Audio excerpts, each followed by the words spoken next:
okประวัติวิชื่อนี่ดามแล้วยังอดดังทา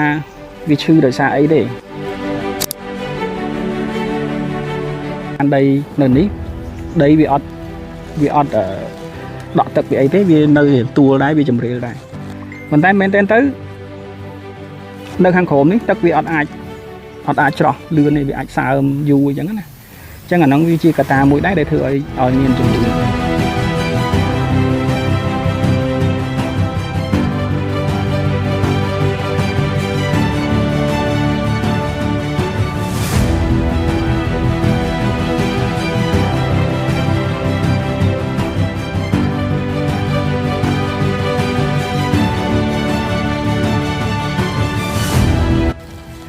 thì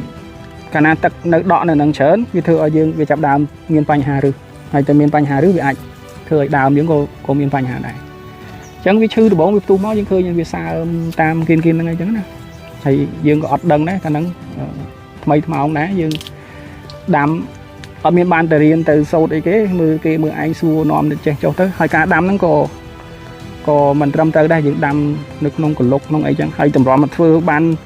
วันนี้វិញយើងប្រើពេលយូរឆ្នាំមែនទែនដើម្បីចម្រើនដីវាឡើងមកពួកយើងអាចចាក់ឲ្យវាពេញតែម្ដង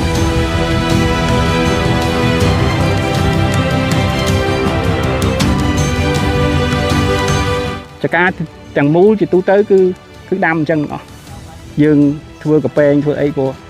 នៅតំបន់នេះភាគច្រើនតំបន់កពតគេច្រើនតែដាំអញ្ចឹងហើយយើងដើរមើលសួរនាំអ្នកដែលចាស់ហ្នឹងគាត់ដាំគឺឃើញអញ្ចឹងយើងដាំអញ្ចឹងទៅអត់បានដឹងច្បាស់លាស់ដល់ក្រោយមកបានយើងដឹងយើងចាប់ដើមកែហើយយើងបានស្គាល់អ្នកបច្ចេកទេសអីមួយចំនួនហើយជាពិសេសស្គាល់ពេលហ្នឹងដែលគាត់អាសាផ្ដល់យោបល់nhưជាអាសាសួរនាំគាត់ធ្វើមិនអីមិនយើងចាប់ដើមកែម្ដងតិចទៅហើយតាក់ទងនឹងការព្យាបាលហ្នឹងក៏យើងបានអាសាទៅជែកភាសាមួយគាត់ដែរញឹកញាប់ច្រើនជាងគេហើយបន្ទាប់មកគាត់ក៏បានណែនាំក្រុមហ៊ុនឃុំអីចឹងឲ្យយើងប្រើផលិតផលអីមួយចំនួនអញ្ចឹងយើងយកមកប្រើឃើញថាវាល្អប្រសើរដែរជាពិសេសថ្នាំឡាស៊ីលដែលយើងបាញ់